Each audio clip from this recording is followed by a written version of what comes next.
You ask Tiger to solve.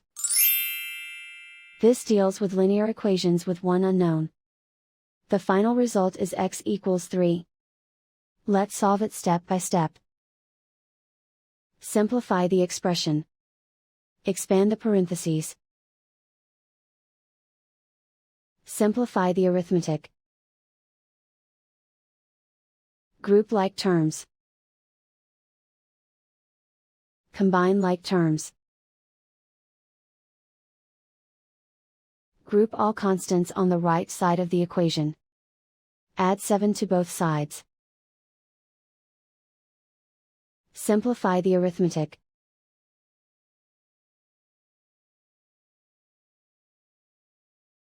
Isolate the x. Divide both sides by 4. Simplify the fraction.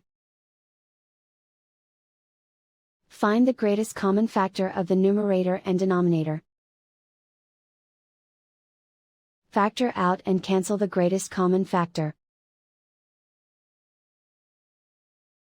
And so the final result is x equals 3.